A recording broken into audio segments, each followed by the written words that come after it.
Hello friends, welcome to my YouTube channel. നമ്മൾ price action ട്രേഡിംഗിലെ എട്ടാമത്തെ എപ്പിസോഡിലാണ്. ഈ ഒരു ലേണിംഗ് സീരീസിൽ നമ്മൾ കാൻഡിൽ സ്റ്റിക് പാറ്റേണിനെ കുറിച്ചിട്ടാണ് പഠിച്ചു വരുന്നത്. കാൻഡിൽ സ്റ്റിക് പാറ്റേണിൽ ഓൾറെഡി നമ്മൾ കുറേ കാൻഡിൽസിനെ കുറിച്ചിട്ട് നമ്മൾ പ്രീവിയസ് വീഡിയോയിൽ നമ്മൾ ഡിസ്കസ് ചെയ്തിട്ടുണ്ടായിരുന്നു. കാണാത്തവർക്ക് വേണ്ടിയിട്ട് ഞാൻ ഡിസ്ക്രിപ്ഷനിൽ കൊടുത്തിട്ടുണ്ട്. ഇന്ന് നമ്മൾ ഡിസ്കസ് ചെയ്യാൻ പോകുന്നത് ഡ്രാഗൺ ഫ്ലൈ ഡോജിയും ഗ്രേവ് സ്റ്റോൺ ഡോജിയുടെ കാൻഡിൽ ഫോർമേഷനെ കുറിച്ചിട്ടാണ്. വീഡിയോയിലോട്ട് കടക്കുന്നതിന് മുമ്പായിട്ട് ഈ ചാനൽ ആദ്യമായിട്ടാണ് നിങ്ങൾ കാണുന്നതെങ്കിൽ ചാനലിനെ സബ്സ്ക്രൈബ് ചെയ്യാം. ഈ വീഡിയോ ഇഷ്ടപ്പെട്ടിട്ടുണ്ടെങ്കിൽ വീഡിയോയ്ക്ക് ലൈക്കും ചെയ്യാം. നമുക്ക് ഡ്രാഗൺ ഫ്ലൈ ഡോജി കാൻഡലിന്റെ ഫോർമേഷൻ എങ്ങനെ നോക്കാം. ഡ്രാഗൺ ഫ്ലൈ ഡോജി കാൻഡലിന്റെ ഫോർമേഷൻ എന്ന് പറയുമ്പോഴത്തേക്കും അതിന്റെ ബോഡി എന്ന് പറയുന്നത് തീരെ ചെറുതായിരിക്കും. എന്ന് വെച്ചിട്ടുണ്ടെങ്കിൽ അതിന്റെ ഓപ്പണിംഗ് ആൻഡ് ക്ലോസിംഗ് പ്രൈസ് നോക്കുവാണെങ്കിൽ തീരെ ചെറുതായിരിക്കും.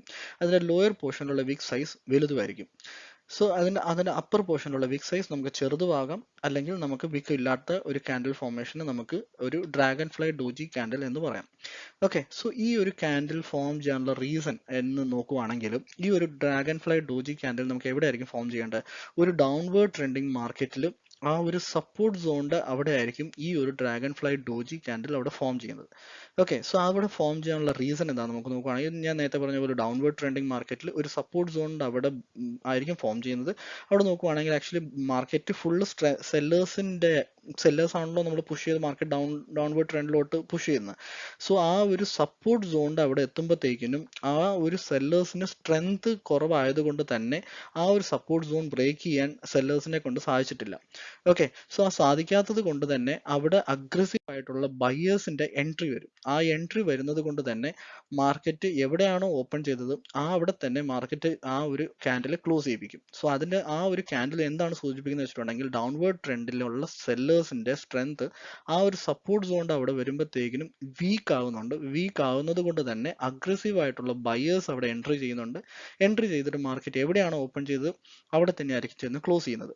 അതുകൊണ്ട് തന്നെ ഈ ഒരു ക്യാൻഡലിന്റെ കളർ ഡിപ്പെൻഡ് ചെയ്യുന്നില്ല. ഇപ്പോൾ ഒരു ഡൗൺവേർഡ് ട്രെൻഡിങ് മാർക്കറ്റിൽ ഏറ്റവും അവസാനം ഫോം ചെയ്യുന്ന കളർ, ആ ഒരു ക്യാൻഡലിന്റെ കളർ റെഡോ അല്ലെങ്കിൽ ഗ്രീനോ ആയാലും നമുക്ക് കുഴപ്പമില്ല. നമുക്ക് ബിയറിഷ് ക്യാൻഡിൽ ആയാലും കുഴപ്പമില്ല, ബുള്ളിഷ് ക്യാൻഡിൽ ആയാലും കുഴപ്പമില്ല. കാരണം നമുക്ക് അതിന്റെ opening and closing price same തന്നെയാണ് നമുക്ക് വരുന്നത്. സെയിം അല്ലെങ്കിൽ ചെറിയൊരു ഡീവിയേഷൻ വരത്തുള്ളൂ.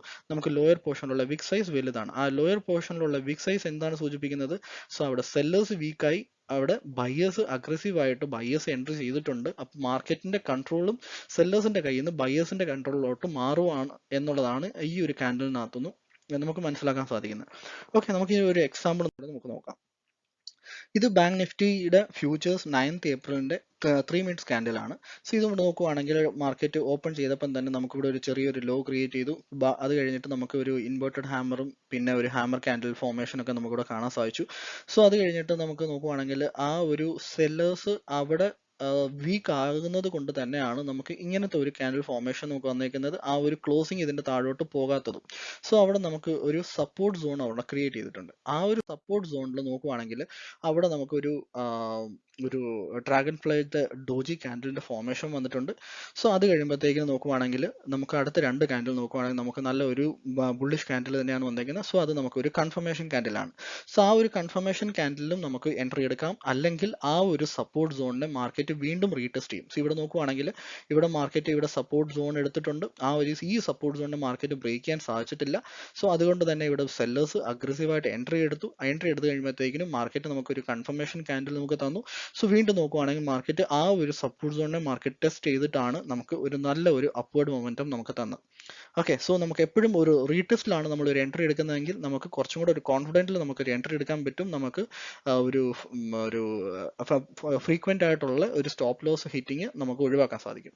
ഇവിടെ നോക്കുവാണെങ്കിൽ ഈ ഒരു സപ്പോർട്ട് സോണിന്റെ താഴെയായിട്ട് നമുക്ക് ഒരു സ്റ്റോപ്പ് ലോസ് സെറ്റ് ചെയ്തിട്ട് ഇവിടെ ഒരു എൻട്രി എടുക്കുവാണെങ്കിൽ നമുക്ക് നല്ലൊരു അപ്വേർഡ് മൊമെന്റം തന്നെ നമുക്ക് ക്യാപ്ചർ ചെയ്യാൻ സാധിക്കും. Grave stone doji candle formation നോക്കുവാണെങ്കിൽ ഡ്രാഗൺ ഫ്ലൈ ഡോജി ക്യാൻഡിൽ ഫോർമേഷന്റെ നേരെ ഓപ്പോസിറ്റ് തന്നെയാണ്. ഇതിന്റെ അപ്പർ പോർഷനുള്ള വിക് സൈസ് എന്ന് പറഞ്ഞാൽ വലുതായിരിക്കണം. ഇതിന്റെ ക്യാൻഡിലിന്റെ ബോഡി എന്ന് പറഞ്ഞത് opening and closing prices almost same ആയിരിക്കും, അല്ലെങ്കിൽ ചെറിയൊരു ഡിവിയേഷനെ നമുക്ക് കാണാൻ സാധിക്കത്തുള്ളൂ. ഈ ഒരു ക്യാൻഡിൽ ഫോർമേഷൻ നമുക്ക് ഒരു അപ്വേർഡ് ട്രെൻഡിങ് മാർക്കറ്റിൽ ഒരു റെസിസ്റ്റൻറ്റ് സോണിന്റെ അവിടെ ആയിരിക്കും ഈ ഒരു ക്യാൻഡിൽ നമുക്ക് ഫോം ചെയ്യുന്നത്. അത് ഈ ബോഡി ചെറുതായതുകൊണ്ട് തന്നെ നമുക്ക് ഈ ഒരു ക്യാൻഡിൽ നമുക്ക് ഈ ഒരു ബിയറിഷ് ക്യാൻഡിൽ നമുക്ക് കൺസിഡർ ചെയ്യാവുന്നതാണ്. ഒരു ബുള്ളിഷ് ക്യാൻഡിൽ നമുക്ക് ഈ ഒരു ക്യാൻഡിൽ കൺസിഡർ ചെയ്യാവുന്നതാണ്. നമുക്ക് ഇനി ഒരു എക്സാമ്പിളിനകത്തോട്ട് നോക്കുവാണെങ്കിൽ, ബാങ്ക് നിഫ്റ്റി ഫ്യൂച്ചേഴ്സിന്റെ 20th മാർച്ചിന്റെ 3 മിനിറ്റ്സ് ചാർട്ടാണ്.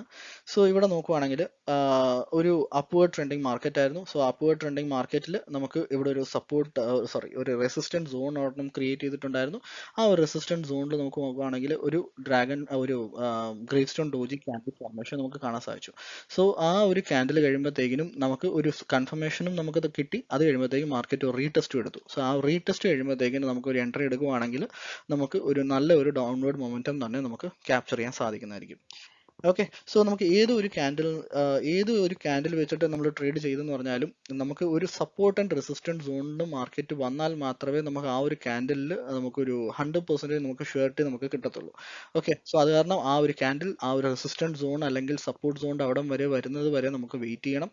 വെയിറ്റ് ചെയ്ത് കഴിഞ്ഞിട്ട് നമുക്ക് എൻട്രി എടുക്കാവുന്നതാണ്. അല്ലെങ്കിൽ ഒരു റീടെസ്റ്റ് എന്തായാലും ആ ഒരു റെസിസ്റ്റൻറ്റ് സോണിൽ അല്ലെങ്കിൽ സപ്പോർട്ട് സോണിൽ ഉണ്ടാകുന്നതായിരിക്കും. സോ അത് കഴിയുമ്പോഴത്തേക്കും എൻട്രി എടുക്കുവാണെങ്കിൽ അതൊരു സേഫ് എൻട്രി ആയിരിക്കും. ഓക്കെ, സോ എല്ലാവർക്കും ഈ വീഡിയോ ഇഷ്ടപ്പെട്ടെന്ന് വിചാരിക്കുന്നു. ഇഷ്ടപ്പെട്ടിട്ടുണ്ടെങ്കിൽ വീഡിയോയ്ക്ക് ലൈക്ക് ചെയ്യുക. ചാനൽ ആദ്യമായിട്ടാണ് കാണുന്നതെങ്കിൽ ചാനലിന് സബ്സ്ക്രൈബ് ചെയ്യുക. Okay, thank you so much for watching.